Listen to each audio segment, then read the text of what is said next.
പുറത്തുനിന്ന് ഇൻഷുറൻസ് എടുത്തു കഴിഞ്ഞ് കഴിഞ്ഞാൽ ക്യാഷ്ലെസ് കിട്ടില്ല, അല്ലെങ്കിൽ ക്ലെയിം കിട്ടില്ല.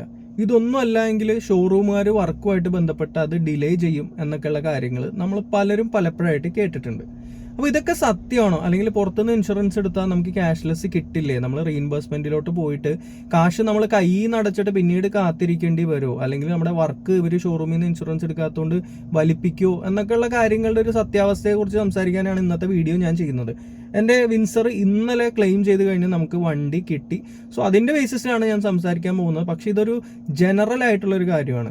ഏത് വണ്ടിയാവട്ടെ പുറത്തുനിന്നുള്ള ഇൻഷുറൻസ് എടുത്തു കഴിഞ്ഞ് കഴിഞ്ഞാൽ എങ്ങനെയാണ് ഇൻഷുറൻസ് ക്ലെയിം ചെയ്യേണ്ടത്, അതിന് ഡിലേ ഉണ്ടാവോ, ക്യാഷ്ലെസ് കിട്ടില്ല എന്നൊക്കെ ഉള്ള വളരെ ഇമ്പോർട്ടൻ്റ് ആയിട്ടുള്ള കാര്യങ്ങളാണ് ഇന്ന് ഞാൻ നിങ്ങൾക്ക് പറഞ്ഞുതരാൻ പോകുന്നത്. Hi guys, welcome back to my channel. എൻ്റെ പേര് നദീം ലത്തീഫ്. സോ ഞാൻ പറഞ്ഞതുപോലെ ഏകദേശം 10-12 ദിവസം എടുത്തിട്ട് നമ്മുടെ വിൻസർ ഒരു ക്ലെയിം കഴിഞ്ഞ് നമുക്ക് കിട്ടിയിട്ടുണ്ട്. ഞാൻ പുറത്തുനിന്ന് ഇൻഷുറൻസ് എടുക്കുന്ന ഒരാളാണ്. മിക്കപ്പോഴും യുണൈറ്റഡ് ഇന്ത്യയുടെ ഇൻഷുറൻസ് ആണ് എടുക്കുന്നത്. ഇപ്പോൾ ഉള്ളതും അതിൽ തന്നെയാണ്. അതിലാണ് നമ്മൾ വണ്ടി ക്ലെയിം ചെയ്തത്. അപ്പോൾ നമ്മൾ ആ ഒരു ക്ലെയിം പ്രൊസീജിയർ എങ്ങനെയായിരുന്നു, എന്തൊക്കെ ബുദ്ധിമുട്ടുകൾ ഉണ്ടായി, എന്തൊക്കെ കാര്യങ്ങൾ നല്ല രീതിയിൽ പോയി, നിങ്ങൾ പുറത്തുനിന്ന് ഇൻഷുറൻസ് എടുക്കണോ അതോ ഷോറൂമിൽ നിന്ന് എടുക്കണോ എന്നൊക്കെയുള്ള കാര്യങ്ങളാണ് ഇന്ന് നമ്മൾ സംസാരിക്കുന്നത്. അപ്പോൾ കുറച്ച് നാൾ മുമ്പ് എന്ത് പറ്റിയെന്ന് വെച്ച് കഴിഞ്ഞാൽ എൻ്റെ വണ്ടി ഞാനിവിടെ ഈ ഗേറ്റിൻ്റെ അവിടെ ജസ്റ്റ് ഒന്ന് പാർക്ക് ചെയ്യുന്ന ടൈമിൽ പാർക്കിംഗ് ബ്രേക്ക് വീണു എന്നാണ് ഞാൻ വിചാരിച്ചത്. പക്ഷേ വീണിട്ടുണ്ടായില്ല എന്നുള്ള പിന്നീട് മനസ്സിലായ. പാർക്കിംഗ് ബ്രേക്ക് വീണു എന്ന് കരുതിയിട്ട് ഞാൻ ബ്രേക്കിൽ നിന്ന് ജസ്റ്റ് കാലെടുത്തു. അപ്പോൾ ആ ഭിത്തിയുടെ വക്കിൽ വന്ന് തട്ടി. ഒരു അടി ഗ്യാപ്പേ ഉണ്ടായിരുന്നുള്ളൂ. അപ്പോൾ ബ്രേക്കിൽ നിന്ന് കാലെടുത്ത വണ്ടി മുമ്പോട്ട് പോലെ അതിനിടയിൽ നമുക്ക് റിയാക്ഷൻ ടൈമോ കാര്യങ്ങളൊന്നും കിട്ടില്ല. അത്രയും ചെറിയ ഡിസ്റ്റൻസുള്ളൂ. അപ്പോൾ അവിടെ വന്ന് ഇടിച്ചിട്ട് നമ്മുടെ ബമ്പർ ഒരു ലൈൻ പോലെ ഇങ്ങനെ വന്നിട്ട് അടിഭാഗത്തേക്കൊക്കെ ഒന്ന് പൊട്ടി, താഴെയുള്ള ക്രോം എലമെൻ്റ് ഒക്കെ പൊട്ടിയിട്ടുണ്ടായിരുന്നു. അപ്പോൾ ഞാൻ അതിൻ്റെ ക്ലെയിമിലേക്കാണ് വരുന്നത്. അപ്പോൾ ഞാൻ യുണൈറ്റഡ് ഇന്ത്യ ഇൻഷുറൻസ് ആണ് എടുത്തിരിക്കുന്നത്. ഞാൻ പണ്ട് മുതലേ യുണൈറ്റഡ് ഇന്ത്യ ആണ് എടുക്കുന്നത്. ഞാൻ എൻ്റെ ജാസ് കിട്ടിയ ടൈമിൽ ആദ്യം വർഷങ്ങൾക്ക് മുമ്പ് മാത്രമാണ് ഷോറൂമിൽ നിന്ന് ഇൻഷുറൻസ് എടുത്തിട്ടുള്ളൂ. അതിനുശേഷം നമ്മൾ എടുത്തപ്പോഴും ഷോറൂമിൽ നിന്നാണ് ഫസ്റ്റ് ഇൻഷുറൻസ് എടുത്തത്. പിന്നെ ഓരോ റിന്യൂവലും ഞാൻ യുണൈറ്റഡ് ഇന്ത്യ വഴിയാണ് ചെയ്യാറ്. വിൻസർ എടുത്തപ്പോൾ നമ്മൾ ഫ്രഷ് ഇൻഷുറൻസ് എടുത്തതും യുണൈറ്റഡ് ഇന്ത്യ ആയിരുന്നു. ഇപ്പോൾ റിന്യൂ ചെയ്തതും യുണൈറ്റഡ് ഇന്ത്യയിലാണ്. അതിൻ്റെ ഒരു വീഡിയോ കാര്യങ്ങളൊക്കെ ഞാൻ ചെയ്തിട്ടുണ്ടായിരുന്നു. അപ്പോൾ പൊതുവേ നമ്മൾ ഈ ഗ്രൂപ്പിൽ ക്ലെയിമിനെ പറ്റിയൊക്കെ സംസാരിക്കുമ്പോൾ പലരും റീസെൻ്റ്ലി കൂടെ നമ്മുടെ ഗ്രൂപ്പിൽ സംസാരിച്ച ഒരു കാര്യമാണ്, പുറത്തുനിന്നൊക്കെ ഇൻഷുറൻസ് എടുക്കുമ്പോൾ വില കുറച്ച് കിട്ടും. അതൊക്കെ ശരിയാണ്. പക്ഷേ ക്യാഷ്ലെസ് ഒക്കെ കിട്ടുമെന്ന് ഉറപ്പ് വരുത്തണം. ക്യാഷ്ലെസ് ഒന്നും കിട്ടാൻ ചാൻസ് ഇല്ല. റീഇംബേഴ്സ്മെൻ്റ് കിട്ടുള്ളൂ. നമ്മൾ കാശ് ഇപ്പോൾ ഒരു ക്ലെയിം 2 ലക്ഷം ആണെങ്കിൽ 2 ലക്ഷം കെട്ടിവെച്ച് പിന്നെ അവരുടെ എമൗണ്ട് വരാൻ കാത്തിരിക്കണം എന്ന് റീസെൻ്റ്ലിയും കൂടെ ഗ്രൂപ്പുകളിലൊക്കെ സംസാരങ്ങൾ ഞാൻ കണ്ടിട്ടുണ്ടായിരുന്നു. ഞാനിത് ഇൻഷുറൻസ് എടുത്തതെന്ന് വെച്ച് കഴിഞ്ഞാൽ ഞാൻ കുറേ അന്വേഷിച്ചു. കഴിഞ്ഞപ്പോൾ തിരുവനന്തപുരത്തുനിന്ന് ഒരു ഇൻഷുറൻസ് അഡ്വൈസർ, പുള്ളിയുടെ അടുത്തു നിന്നാണ് ഇൻഷുറൻസ് എടുത്തത്. അജിത്ത് എന്നാണ് പേര്. അപ്പോൾ എനിക്ക് നല്ലൊരു കോട്ടാണ് പുള്ളി അന്ന് തന്നത്. നമ്മളിത് റിന്യൂ ചെയ്യുന്ന ടൈമിൽ ഷോറൂമിൽ നിന്ന് 20, 22, 25 പറഞ്ഞപ്പോൾ ഏകദേശം 18,000 സംതിങ് ആയിട്ടുള്ളൊരു കോട്ടാണ് എനിക്ക് കിട്ടിയത്. നല്ല കോട്ടായിരുന്നു. അത്യാവശ്യം നല്ല ഡിസ്കൗണ്ട് കാര്യങ്ങളൊക്കെ ഇട്ട് തന്നിട്ടുണ്ടായിരുന്നു. അപ്പോൾ പുള്ളിയാണ് എൻ്റെ ഇൻഷുറൻസ് അഡ്വൈസർ. ഇൻഷുറൻസ് എടുത്ത ടൈമിൽ തന്നെ ഞാൻ ചോദിച്ചിട്ടുണ്ടായിരുന്നു എനിക്ക് ക്യാഷ്ലെസ് കിട്ടില്ല. അപ്പോൾ പുള്ളി പറഞ്ഞു, ഒന്നുകൊണ്ടും സാർ പേടിക്കേണ്ട, ക്യാഷ്ലെസ് സാറിന് കിട്ടിയിരിക്കും. ഷോറൂമുകാർ പലതും പറയും, അതൊന്നും സാറ് കാര്യമാക്കണ്ട എന്ന് എൻ്റെ അടുത്ത് ഉറപ്പ് പറഞ്ഞിട്ടുണ്ടായിരുന്നു. അങ്ങനെ നമ്മൾ വണ്ടി ക്ലെയിം ചെയ്യാൻ പോണതിന് മുമ്പ് പുള്ളിനെ വിളിച്ചപ്പോൾ എൻ്റെ അടുത്ത് പറഞ്ഞു, സാറേ അവിടെ എത്തിക്കഴിയുമ്പോൾ എന്നെ വിളിക്കണം, ഞാൻ എന്താണ് ചെയ്യേണ്ടത് എന്നുള്ളത് പറഞ്ഞുതരാം. പൊതുവേ നമ്മൾ ഇൻഷുറൻസ് ഒക്കെ എടുത്തു കഴിഞ്ഞ് കഴിഞ്ഞാൽ ഇൻഷുറൻസ് എടുക്കുന്ന ടൈമിലുള്ള ഒരു സ്നേഹമൊക്കെ ഉള്ളൂ. ഇൻഷുറൻസ് എടുത്ത് കഴിഞ്ഞാൽ പിന്നെ ഒരു സപ്പോർട്ട് ഭൂരിഭാഗം ആളുകളും കൊടുക്കാറില്ല. പക്ഷെ എന്നോട് ക്ലെയിം പ്രൊസീജിയർ എല്ലാം പറഞ്ഞു തരാമെന്ന് പറഞ്ഞു. അപ്പോൾ എൻ്റെ അടുത്ത് ഞാൻ അവിടെ ചെന്നു. ബോഡി ഷോപ്പിൽ ചെന്നപ്പോൾ അവിടെ ബോഡി ഷോപ്പിലെ അഡ്വൈസർ ഉണ്ടായിരുന്നു, ലിനോ എന്ന് പറഞ്ഞിട്ട്. നമ്മുടെ EVMMG കോസ്റ്റ് ലൈൻ മുട്ടത്താണ് ഞാൻ പോയത്. പുള്ളി ഉണ്ടായിരുന്നു. അപ്പോൾ എൻ്റെ അടുത്ത് പറഞ്ഞതെന്ന് വെച്ചാൽ ക്ലെയിം നമ്മൾ ഇൻറ്റിമേറ്റ് ചെയ്യണം. അതായത് ക്ലെയിം ഫോമും കാര്യങ്ങളൊക്കെ ഫില്ല് ചെയ്ത് കൊടുക്കണം. പക്ഷെ അവിടെ എനിക്കുണ്ടായ ഒരു ബുദ്ധിമുട്ടെന്ന് വെച്ചാൽ എൻ്റെ ഒറിജിനൽ ഡ്രൈവിംഗ് ലൈസൻസ് വീട്ടിലോ പഴയ മറ്റേ വണ്ടിയിലോ എവിടെയൊക്കെ ആയിരുന്നു, അത് മിസ്സിങ് ആയിരുന്നു. അപ്പോൾ ഇൻഷുറൻസ് ക്ലെയിം ചെയ്യണമെങ്കിൽ പ്രൊസീജിയർ സ്റ്റാർട്ട് ചെയ്യാൻ ക്ലെയിം ഫോം നമ്മൾ ഫില്ല് ചെയ്ത് കൊടുക്കണം. അതിൻ്റെ കൂടെ നമ്മുടെ ഒറിജിനൽ ഡ്രൈവിംഗ് ലൈസൻസ്, വണ്ടിയുടെ ഒറിജിനൽ RC, പിന്നെ നമ്മുടെ ആധാർ, പാന്, ഇൻഷുറൻസ്, ഇങ്ങനെയുള്ള കാര്യങ്ങളൊക്കെ കൊടുക്കണം. അപ്പോൾ എൻ്റെ ഡ്രൈവിംഗ് ലൈസൻസ് മിസ്സിംഗ് ആയിരുന്നു. അപ്പോൾ 29-ാം തീയതി തിങ്കളാഴ്ചയാണ് ഞാൻ ഈ ക്ലെയിമിൻ്റെ കാര്യത്തിനായിട്ട് പോകുന്നത്. അപ്പോൾ ഇതിലൊരു കാര്യമുള്ളതെന്ന് വെച്ചാൽ ഡ്രൈവിംഗ് ലൈസൻസ് മിസ്സിംഗ് ആണെങ്കിൽ എന്ത് ചെയ്യും എന്നുള്ളതിലേക്കാണ് ഞാൻ വരുന്നത്. അപ്പോൾ ഡ്രൈവിംഗ് ലൈസൻസ് മിസ്സിംഗ് ആയതുകൊണ്ട് നേരെ ആലുവ സബ് RTOയിലോട്ട് പോയി. അവിടെ ചെന്നു. ഏകദേശം 14,400 കൊടുത്ത് ഡ്യൂപ്ലിക്കേറ്റിന് അപ്ലൈ ചെയ്തു. അതിൻ്റെ കൂടെ തന്നെ നമ്മുടെ DL പർട്ടിക്കുലറും പ്രിന്റ് ചെയ്ത് അവർ തന്നു. അതായത് നമ്മുടെ ഡ്രൈവിംഗ് ലൈസൻസിന്റെ പൂർണ്ണ രൂപം ഒരു പേപ്പറിൽ RTO അവിടെ നിന്ന് ഡീറ്റെയിൽ പ്രിന്റ് ചെയ്ത് തന്നു. അതുപോലെ തന്നെ പുതിയ ആപ്ലിക്കേഷൻ നമ്മൾ കൊടുത്തു. അപ്പോൾ എൻ്റെ അടുത്ത് അഡ്വൈസർ പറഞ്ഞു, സാറെ പേടിക്കേണ്ട, ഒരു കാര്യം ചെയ്യ്, എന്തായാലും ലൈസൻസിൻ്റെ പെർട്ടിക്കുലർ കിട്ടിയല്ലോ, പിന്നെ പുതിയ ഡ്യൂപ്ലിക്കേറ്റിന് നമ്മൾ അപ്ലൈ ചെയ്തിട്ടുണ്ട്, ഇത് രണ്ടും വെച്ച് കൊടുത്താൽ മതി, കുഴപ്പമൊന്നുമില്ല എന്ന് പറഞ്ഞു. അങ്ങനെ ഷോറൂമിൽ പോയി നമ്മൾ ക്ലെയിം കൊടുക്കുന്ന ടൈമിൽ പ്രധാനമായി ശ്രദ്ധിക്കേണ്ട ഒരു കാര്യമാണ് സാറ്റിസ്ഫാക്ടറി വൗച്ചർ എന്ന് പറയുന്ന ഒരു സംഭവം. ഞാൻ റീസെൻ്റ്ലിയാണ് മനസ്സിലാക്കിയത് ഇൻഷുറൻസ് ക്യാഷ്ലെസ് കിട്ടണമെങ്കിൽ അങ്ങനെ ഒരു സംഭവം വേണമെന്ന് എൻ്റെ അഡ്വൈസർ പ്രത്യേകം പറഞ്ഞു. സാറ് ക്ലെയിം ഫോമിൻ്റെ കൂടെ സാറ്റിസ്ഫാക്ടറി വൗച്ചറോ സാറ്റിസ്ഫാക്ഷൻ വൗച്ചറോ അങ്ങനെ എന്തോ ആണ്, അതുകൂടെ ഫില്ല് ചെയ്ത് കൊടുക്കണം എന്ന് പറഞ്ഞു. അപ്പോൾ ഞാൻ അവിടെ പോയി ലിനോനെ കണ്ടു, സംസാരിച്ചു, എനിക്കിത് വേണം, ക്യാഷ്ലെസ് ആണ് എന്ന് പറഞ്ഞു. അപ്പോൾ നമ്മൾ ഈ പറയുന്ന പോലെ ലൈസൻസ്, അതുപോലെ തന്നെ RC, ഇൻഷുറൻസ്, ആധാർ, പാൻ, ഇതെല്ലാം അവർക്ക് ഫോർവേഡ് ചെയ്ത് കൊടുത്തു. വാട്സാപ്പ് വഴി ക്ലെയിം ഫോം ഫില്ല് ചെയ്ത് കൊടുത്തു. അതിൽ നമ്മൾ എന്ന് ഇൻസിഡൻറ്റ് ഉണ്ടായി, അതിൻ്റെ സമയം, എങ്ങനെ ഇൻസിഡൻറ്റ് ഉണ്ടായി, അതെല്ലാം നമ്മൾ കൊടുത്തു. ആരാണ് ഈ ഓടിച്ചിരുന്ന ആൾ, അയാളുടെ ലൈസൻസ് നമ്പർ, ഇങ്ങനത്തെ ഡീറ്റെയിലുകളെല്ലാം ഫില്ല് ചെയ്ത് കൊടുത്തു. സാറ്റിസ്ഫാക്ടറി വൗച്ചർ കൂടെ സൈൻ ചെയ്ത് കൊടുത്തപ്പോൾ അവർ പറഞ്ഞു, സാറേ ക്ലെയിം ഞങ്ങൾ ഇൻറ്റിമേറ്റ് ചെയ്തോളാം, കുഴപ്പമില്ല, ഞങ്ങൾ ഇൻറ്റിമേറ്റ് ചെയ്താൽ കുറച്ച് ദിവസത്തിനുള്ളിൽ സർവേയർ വന്ന് സർവേ ചെയ്തോളും എന്ന് പറഞ്ഞു. അപ്പോൾ തിങ്കളാഴ്ച ഞാൻ ഒരു ഉച്ചയായപ്പോഴത്തേക്ക് ഇത് കൊടുത്തു. ബുധനാഴ്ച ആയപ്പോഴത്തേക്ക് എനിക്ക് ബോഡി ഷോപ്പിൽ നിന്ന് വിളി വന്നു, സാറേ ഇൻഷുറൻസ് പെൻഡിങ്ങിലാണ്, സാറ് കൊടുത്ത ഇൻഷുറൻസ് ഡോക്യുമെൻറ്റ് മാറിപ്പോയി. അപ്പോൾ ഞാൻ എന്ത് തെറ്റുപറ്റിയെന്ന് വെച്ചാൽ ഞാൻ വാട്സാപ്പ് ഇത് കൊടുത്തപ്പോൾ എയ്തറിൻ്റെ ഇൻഷുറൻസ് ആയിപ്പോയി കൊടുത്തത്. അപ്പോൾ ഞാനും ശ്രദ്ധിച്ചില്ല, അവരും ശ്രദ്ധിച്ചില്ല. അങ്ങനെ 2 ദിവസം പോയി കിട്ടി. അങ്ങനെ വിൻസറിൻ്റെ ഇൻഷുറൻസ് നമ്മൾ കൊടുത്തു. പിന്നെ സർവേയർ വന്നു. ഇതാണ് എൻ്റെ ഒരു പ്രൊസീജിയർ. ഇൻഷുറൻസ് അവർ ക്ലെയിം ഇൻറ്റിമേറ്റ് ചെയ്തു. ഇൻറ്റിമേറ്റ് ചെയ്യുന്നതിന് മുമ്പ് ഞാൻ ബോഡി ഷോപ്പുകാരന് ഒരു ഇമെയിൽ അയച്ചിട്ടുണ്ടായിരുന്നു, അവർ പറഞ്ഞിട്ട്, അതായത് ഞാൻ യൂസ് ചെയ്യുന്നത് യുണൈറ്റഡ് ഇന്ത്യയുടെ ഇൻഷുറൻസ് ആണ്, ഇന്ന പോളിസി നമ്പറാണ്, എനിക്ക് ക്യാഷ്ലെസ് ഫെസിലിറ്റി ഉള്ളതാണ്, അതുകൊണ്ട് ഞാൻ വണ്ടി ക്ലെയിമിന് അവിടെ ഇട്ടിട്ടുണ്ട് എന്നൊരു മെയിൽ, ക്യാഷ്ലെസ് ആണ് എന്നറിയിക്കാൻ വേണ്ടിയിട്ട് അവർക്കൊരു മെയിൽ ഇട്ടിട്ട് അവർ ഇൻറ്റിമേറ്റ് ചെയ്തു. സർവേയർ വന്നു, വണ്ടി കണ്ടു, വർക്ക് ചെയ്തോളാൻ പറഞ്ഞു. 2 ദിവസം കൊണ്ട് EVMMG കോസ്റ്റ് ലൈനിൽ നിന്ന് വർക്ക് തീർത്ത് തന്നു.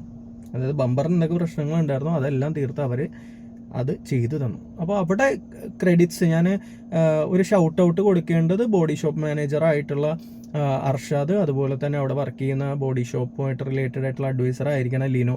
2 പേരും നല്ല സപ്പോർട്ടായിരുന്നു, അവരത് പെട്ടെന്ന് ചെയ്തു തന്നു. അതുപോലെ തന്നെ EVMMG കോസ്റ്റ് ലൈനിലെ സെയിൽസ്മാനായിട്ടുള്ള പോള്, ഞാൻ വണ്ടി എടുക്കുന്ന ടൈം മുതലേ ഉള്ള പരിചയമാണ്, ഒരുപാട് സപ്പോർട്ട് പുള്ളിയും നമുക്ക് അന്നും ഇന്നും ചെയ്തു തരുന്നുണ്ട്. അപ്പോൾ അവർ 3 പേരും നല്ല സപ്പോർട്ടായിരുന്നു. നമുക്ക് പണിയൊക്കെ ചെയ്ത് വണ്ടി അവരവിടെ കിട്ടും. എൻ്റെ അടുത്ത് പറഞ്ഞു, സാറേ പണിയൊക്കെ കഴിഞ്ഞിട്ടുണ്ട്, ഇനി നമുക്ക് ഇൻഷുറൻസ് കമ്പനിയിൽ നിന്ന് കാശ് വരണം, അല്ലെങ്കിൽ കാശ് വന്നതിൻ്റെ മെയിൽ വരണം എന്ന് പറഞ്ഞു. അപ്പോൾ അവർ പണിയൊക്കെ കഴിഞ്ഞ് നമുക്ക് എസ്റ്റിമേറ്റ് അയച്ചു തന്നു. എസ്റ്റിമേറ്റ് അയച്ചു കഴിഞ്ഞിട്ട് നമ്മൾ സർവേറെ വിളിച്ചു. സർവേറെ വിളിച്ചപ്പോഴത്തേക്കും സാധാരണ ചെറിയ എമൗണ്ടൊക്കെ ആണെങ്കിൽ ചിലപ്പോൾ സർവേർ ആ സ്പോട്ടിൽ വരില്ല, സർവേർ ഓൺലൈൻ വഴിയായിരിക്കും അതിൻ്റെ ഇൻസ്പെക്ഷൻ കാര്യങ്ങൾ രണ്ടാമത് ചെയ്യുക, അല്ലെങ്കിൽ ജസ്റ്റ് പണി എങ്ങനെയുണ്ട് എന്നുള്ള കാര്യങ്ങൾ നോക്കുക. പക്ഷേ എന്ത് പറ്റിയെന്ന് വെച്ച് കഴിഞ്ഞാൽ നമ്മുടെ ക്ലെയിം 50,000-ന് മേലെ ആയതുകൊണ്ട് റീ ഇൻസ്പെക്ഷൻ വേണമെന്ന് സർവേർ പറഞ്ഞു. അത് അവിടെ ഒരു കൺസേൺ അല്ലെങ്കിൽ ഒരു കൺഫ്യൂഷൻ ഉള്ളതെന്ന് വെച്ച് കഴിഞ്ഞാൽ യുണൈറ്റഡ് ഇന്ത്യക്ക് 1 ലക്ഷത്തിന് മേലെയുള്ള ക്ലെയിമുകൾക്ക് റീ ഇൻസ്പെക്ഷൻ അല്ലെങ്കിൽ ഫൈനൽ സർവേ ചെയ്താൽ മതി, അല്ലെങ്കിൽ സ്പോട്ടിൽ വന്ന് ചെയ്താൽ മതി എന്നുള്ളതാണ്. പക്ഷെ എന്തുകൊണ്ടോ എനിക്കറിയില്ല, സർവേയർ രണ്ടാമത് ഇൻസ്പെക്ട് ചെയ്യണമെന്ന് പറഞ്ഞു. അതിന് അടുത്ത ആഴ്ച ആ വീക്ക് നമ്മുടെ പണിയൊക്കെ ഏകദേശം വ്യാഴാഴ്ച ആകുമ്പോൾ വണ്ടിയുടെ പണിയൊക്കെ കഴിഞ്ഞു. പക്ഷേ വെള്ളി അവധി, ശനി അവധി, ഞായർ അവധി. അങ്ങനെ തിങ്കളാഴ്ച സർവേയർ വരണമായിരുന്നു. തിങ്കളാഴ്ച സർവേയർ വന്നില്ല. അവിടെ നമുക്കൊരു ദിവസം പോയി. 2ാമത്തെ ദിവസം സർവേയർ വന്നു. സർവേയർ വന്ന് പോയിട്ടുണ്ട് എന്ന് പറഞ്ഞു. സർവേയർ റിപ്പോർട്ട് കൊടുത്തതായിട്ട് ഒരു മെസ്സേജ് എനിക്ക് വന്നത് തിങ്കളും കഴിഞ്ഞ്, അതായത് ചൊവ്വാഴ്ചയാണ് സർവേയർ വന്നത്. ബുധനാഴ്ച ഉച്ചയ്ക്ക് എന്താണ് എനിക്ക് മെസ്സേജ് വരുന്നത്, സർവേയർ റിപ്പോർട്ട് സബ്മിറ്റ് ചെയ്തിട്ടുണ്ട് എന്നുള്ളത്. വേറെ കുഴപ്പമൊന്നുമില്ലാന്ന് ബോഡി ഷോപ്പിൽ നിന്ന് പറഞ്ഞിരുന്നു. സർവേയറുടെ റിപ്പോർട്ട് സബ്മിറ്റ് ചെയ്തു എന്ന് പറഞ്ഞ് നമുക്ക് മെസ്സേജ് വന്നു കഴിഞ്ഞിട്ടും വ്യാഴാഴ്ച കഴിഞ്ഞു. വെള്ളിയാഴ്ച കഴിഞ്ഞ് നമ്മൾ വിളിച്ചപ്പോഴത്തേക്കും പറഞ്ഞു റിപ്പോർട്ട് അവിടെ ഇൻഷുറൻസ് കമ്പനിയിൽ കിട്ടിയിട്ടുണ്ട്, അവർ മെയിൽ അവിടെ നിന്ന് ഇൻറ്റിമേറ്റ് ചെയ്യും എന്ന് പറഞ്ഞു. അപ്പോൾ ഈ പ്രോസസ്സിനിടയിലെല്ലാം നമ്മുടെ സുഹൃത്ത്, അതായത് നമ്മുടെ ഇൻഷുറൻസ് അഡ്വൈസറായിട്ടുള്ള അജിത്ത് ഫുൾ സപ്പോർട്ടായിരുന്നു. പുള്ളി പ്രോപ്പറായിട്ട് അവരായിട്ട് ഫോളോ അപ്പ് ചെയ്യുക, എൻ്റെ അടുത്ത് കാര്യങ്ങൾ അപ്ഡേറ്റ് ചെയ്യുക, അങ്ങനെയുള്ള പരിപാടികളൊക്കെ ചെയ്യുന്നുണ്ടായിരുന്നു. അങ്ങനെ ഇൻഷുറൻസ് കമ്പനികൾ വിളിച്ച് കഴിഞ്ഞപ്പോഴത്തേക്കും അവിടെ നിന്ന് അവർ മെയിൽ ഇൻറ്റിമേറ്റ് ചെയ്തു. അതായത് ക്ലെയിം ഇത്ര രൂപയാണ് അനുവദിച്ചേക്കുന്നത്, പേയ്മെൻറ്റ് ഇങ്ങനെ വരും, അല്ലെങ്കിൽ പേയ്മെൻറ്റ് ചെയ്തിട്ടുണ്ട് എന്നുള്ള രീതിയിൽ കൺഫർമേഷൻ മെയിൽ വന്നപ്പോൾ തന്നെ കോസ്റ്റ് ലൈനിൽ നിന്ന് വെള്ളിയാഴ്ച എന്നെ വിളിച്ചു. അതായത് ഇന്നലെ വിളിച്ചു.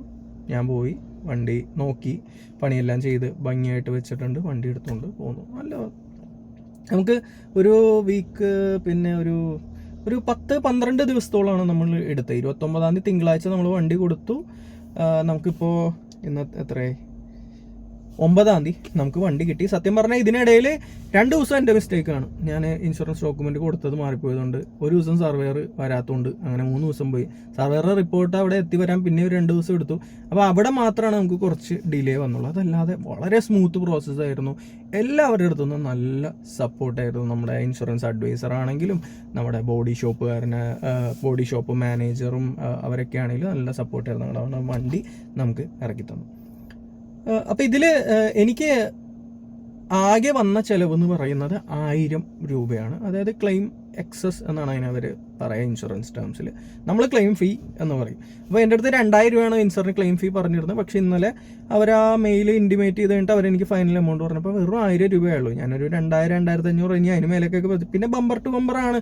നമുക്ക് നട്ട് ബോൾട്ട് അടക്കമുള്ള എല്ലാ പ്ലാസ്റ്റിക് സാധനങ്ങളും കൺസ്യൂമബിൾ എല്ലാ കവറേജ് ഉള്ളതുകൊണ്ട് എല്ലാം കിട്ടും. നമുക്ക് ഈ ഒരു 1000 രൂപ മാത്രമേ ആയുള്ളൂ. അതൊരു നല്ല കാര്യമായിട്ട് തോന്നി. 10-12 ദിവസം എടുത്തു. മേ ബി ഒരു 8-9 ദിവസം കൊണ്ട് നമുക്ക് വണ്ടി കിട്ടുമായിരുന്നു. എൻ്റെ മിസ്റ്റേക്കും സർവേറുടെ ഒരു ഡിലേയും കാരണമാണ് അത്രയും ദിവസം എടുത്തത്. പക്ഷേ ഞാൻ പറഞ്ഞ പോലെ ബോഡി ഷോപ്പുകാർ 2 ദിവസം കൊണ്ട് പണി തീർത്ത് തന്നിട്ട്. അപ്പോൾ നമ്മുടെ വണ്ടിയുടെ ബമ്പറിൽ അതിൻ്റെ ഹെഡ്ലൈറ്റും ഗ്രില്ലും ഒഴികെ ബാക്കി എല്ലാ സാധനങ്ങളും മാറിയിട്ടുണ്ട്.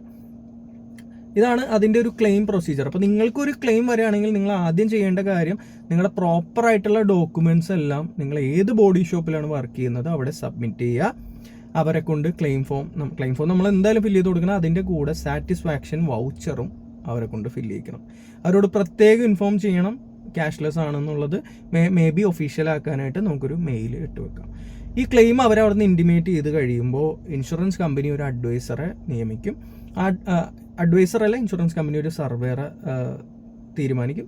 സർവേയർ ചിലപ്പോൾ ചെറിയ ഇതൊക്കെ ആണെങ്കിൽ സർവേയർ ചിലപ്പോൾ ഓൺലൈൻ ആയിരിക്കും വണ്ടി ഇൻസ്പെക്ട് ചെയ്യുക. അല്ലെങ്കിൽ സർവേയർ സ്പോട്ടിൽ വന്ന് വണ്ടി ഇൻസ്പെക്ട് ചെയ്ത് അപ്രൂവൽ കൊടുത്തു കഴിഞ്ഞാൽ ഏത് ബോഡി ഷോപ്പാണെന്ന് വെച്ചാൽ അവർ പണി തുടങ്ങും. പണി കഴിഞ്ഞ് കഴിയുമ്പോൾ ചെറിയ എമൗണ്ടൊക്കെ ആണെങ്കിൽ ചിലപ്പോൾ അത് സർവേയർ ഇപ്പം തന്നെ റിപ്പോർട്ട് സബ്മിറ്റ് ചെയ്തോളൂ, ഓൺലൈൻ ചെക്ക് ചെയ്തിട്ട്. അതല്ല വലിയ എമൗണ്ടൊക്കെ ആണെങ്കിൽ സർവേയർ വീണ്ടും വന്നിട്ട് നോക്കും എന്തുകൊണ്ട് വലിയ എമൗണ്ട് വന്നു, എന്തൊക്കെ സാധനങ്ങൾ മാറ്റിയിട്ടുണ്ട്, ഇത് ലെജിറ്റ് ആണോ എന്നൊക്കെ നോക്കി സർവേയർ റിപ്പോർട്ട് കൊടുത്ത് ഇൻഷുറൻസ് കമ്പനിയിൽ ആ റിപ്പോർട്ട് എത്തി ഇൻഷുറൻസ് കമ്പനി അത് വെരിഫൈ ചെയ്തിട്ട് നമ്മുടെ ഇൻഷുറൻസും കവറേജ് കാര്യങ്ങളൊക്കെ നോക്കിയിട്ട് എത്രയാണ് എമൗണ്ട്, എത്രയാണ് അനുവദിച്ചേക്കുന്നത്, എത്രയാണ് കസ്റ്റമർ പേ ചെയ്യേണ്ടതെന്നൊക്കെ പറഞ്ഞിട്ട് നമുക്ക് എമൗണ്ട് പറയും. അങ്ങനെ ഇൻഷുറൻസ് അപ്രൂവൽ കിട്ടിക്കഴിഞ്ഞ് കഴിഞ്ഞാൽ നമ്മൾ ആ പേയ്മെൻറ്റ് ചെയ്ത് കഴിയുമ്പോൾ ഷോറൂമുകാർ വണ്ടി റിലീസ് ചെയ്ത് തരും. എനിക്ക് ആകെ തോന്നിയൊരു കാര്യം, നമ്മൾ ഷോറൂം ഇൻഷുറൻസ് ആണ് എടുക്കുന്നതെങ്കിൽ അവർക്ക് ടൈപ്പ് ഉള്ള കമ്പനി ആയിരിക്കും. സോ പണിയൊക്കെ കഴിയുമ്പോഴത്തേക്കും വീണ്ടും ഈ പറയുന്ന പോലെ റീഇൻസ്പെക്ഷനൊക്കെ വേണ്ടി വന്നാൽ അവർ ചെയ്ത് കഴിഞ്ഞ് പേയ്മെൻറ്റ് കിട്ടുമെന്നുള്ള കാര്യത്തിൽ അവർക്ക് ഉറപ്പുണ്ട്. കാരണം ടൈപ്പ് ഉള്ള ഒരു കമ്പനി ആയതുകൊണ്ട് തന്നെ അവർ പെട്ടെന്ന് തന്നെ വണ്ടി റിലീസ് ചെയ്യും. അല്ലാത്തവരുടെ കേസിൽ ഈ പറയുന്ന പോലെ ഒരു ഇമെയിൽ വന്നാൽ മതി, ഇൻഷുറൻസ് അപ്രൂവ് ആയിട്ടുണ്ട്, പേയ്മെൻറ്റ് വരും എന്നുള്ളത്. അത് വന്നു കഴിഞ്ഞാൽ അവർ വണ്ടി തന്നു വിടും. വലിയ പ്രശ്നങ്ങളൊന്നും ഇല്ല കേട്ടോ. ഈ ആളുകൾ പറയുന്ന പോലെ പുറത്തുനിന്ന് ഇൻഷുറൻസ് എടുത്തു കഴിഞ്ഞ് കഴിഞ്ഞാൽ ക്യാഷ്ലെസ് കിട്ടൂല എന്നൊക്കെ പറയുന്നത് വെറുതെ ശുദ്ധ മണ്ടത്തരാണ്. ഇതിനെ പറ്റിയിട്ട് വലിയ ഐഡിയ ഇല്ലാത്ത ആളുകളാണ് ഇങ്ങനെ പറഞ്ഞ ആളുകളെ കൺസേൺ ആക്കുന്നത്. അപ്പോൾ ഷോറൂമിൽ നിന്ന് നമുക്ക് ഇൻഷുറൻസ് എടുക്കാം, പുറത്തുനിന്നും എടുക്കാം. ഷോറൂമിൽ നിന്ന് എടുക്കുമ്പോൾ ഈ പറയുന്ന പോലെ അവർക്ക് ടൈപ്പുള്ള കമ്പനി ആയിരിക്കും. ചിലപ്പോൾ പെട്ടെന്ന് അവർ പണിയൊക്കെ കഴിഞ്ഞ് കഴിഞ്ഞാൽ ചിലപ്പോൾ പെട്ടെന്ന് വണ്ടി തരും. പക്ഷേ പ്രോസസ്സൊക്കെ ഇത് തന്നെയാണ്. സർവേയർ വരണം, വണ്ടി നോക്കണം, അപ്രൂവൽ ചെയ്യണം, അങ്ങനെയൊക്കെ കാര്യങ്ങളുണ്ട്. പുറത്തുനിന്ന് ഇൻഷുറൻസ് എടുക്കുമ്പോൾ ലാസ്റ്റ് ആ കൺഫർമേഷൻ മെയിൽ വരുമ്പോഴാണ് അവർ നമുക്ക് വണ്ടി തരാം. അപ്പോൾ ആ ഒരു മേ ബി ചിലപ്പോൾ ഒരു 1-2 ദിവസത്തിൻ്റെ ഒരു ഡിഫറൻസ് വരുമായിരിക്കും. പക്ഷെ അതല്ലാതെ നമ്മുടെ ക്ലെയിം തരാതിരിക്കുക, ക്യാഷ്ലെസ് തരാതിരിക്കുക, ഇതൊന്നും ഷോറൂമുകാർ തീരുമാനിക്കുന്ന കാര്യങ്ങളല്ല. ഇതെല്ലാം ഇൻഷുറൻസ് കമ്പനിയാണ്. നമുക്കൊരു ക്ലെയിം വന്നാൽ ആ ക്ലെയിം ആ കസ്റ്റമർക്ക് കൊടുക്കണോ, അയാൾക്ക് ക്യാഷ്ലെസ് എടുത്താൽ ക്യാഷ്ലെസ് കിട്ടണം. ഇങ്ങനെയുള്ള അപ്രൂവൽ കാര്യങ്ങളെല്ലാം ചെയ്യുന്നത് ഇൻഷുറൻസ് കമ്പനിയാണ്. അപ്പോൾ ഒന്നും പേടിക്കേണ്ട. ഇൻഷുറൻസ് എടുക്കുമ്പോൾ ധൈര്യമായിട്ട് നല്ലൊരു അഡ്വൈസറെ കണ്ടിട്ട് ഇൻഷുറൻസ് എടുക്കാം. ഓൺലൈൻ എടുക്കുന്നവർക്ക് ഓൺലൈൻ എടുക്കാം. ഞാൻ പേഴ്സണലി പറയുകയാണെങ്കിൽ നല്ലൊരു അഡ്വൈസറെ കണ്ട് അവരുടെ അടുത്തുനിന്ന് ഇൻഷുറൻസ് എടുക്കുന്നതാണ് നല്ലത്. നമ്മളെ ഒരുപാട് ഹെൽപ്പ് ചെയ്യുന്ന നമ്മളിപ്പോൾ വിളിക്കുമ്പോൾ തന്നെ നമുക്ക് റിപ്ലൈ തരുന്ന, അല്ലെങ്കിൽ നമ്മൾ മെസ്സേജ് അയച്ചാൽ ഈ സെയിൽസ് കഴിഞ്ഞാലും നമുക്ക് അത്യാവശ്യം ഗൈഡൻസും സപ്പോർട്ടൊക്കെ തരുന്ന ഒരാളുടെ അടുത്ത് നിന്ന് എടുത്താൽ നമുക്കൊരു പോയിന്റ് ഓഫ് കോൺടാക്ട് ഉണ്ട്. നാളെ എന്തെങ്കിലും ഒരു കാര്യം വന്നു കഴിഞ്ഞാൽ നമുക്ക് അവരായിട്ട് സംസാരിക്കാം. ഞാൻ എടുത്ത ഇൻഷുറൻസ് അഡ്വൈസർ അജിത്തിൻ്റെ ഡീറ്റെയിൽസ് ഞാൻ കൊടുക്കുന്നുണ്ട്. വളരെ നല്ലൊരു പേഴ്സണായിട്ട് എനിക്ക് തോന്നി. ഭയങ്കര സപ്പോർട്ടാണ് എനിക്ക് കിട്ടിയത്. ഇത്രയാണ് ഇന്നത്തെ വീഡിയോയിൽ എനിക്ക് പറയാനുള്ളത്. ഇനി പറയാനുള്ളതെന്ന് വെച്ച് കഴിഞ്ഞാൽ ഇപ്പോൾ നമ്മൾ പറഞ്ഞു വന്ന പോലെ ഒരു ബമ്പർ മാറി ഇപ്പോൾ 50,000 മേലെയാണ് ബില്ല് വന്നതെന്ന് പറഞ്ഞു. ആ എമൗണ്ട് എത്രയായിരിക്കും എന്ന് നിങ്ങൾക്കൊന്ന് ഗസ് ചെയ്യാമോ? ബമ്പർ മൊത്തത്തിലല്ല, ഹെഡ്ലൈറ്റും ഗ്രില്ലും ഒഴികെയുള്ള സാധനങ്ങളാണ് മാറിയത്. എമൗണ്ട് എത്രയായിരിക്കും നിങ്ങൾക്ക് ഗസ് ചെയ്യാൻ പറ്റുമോ?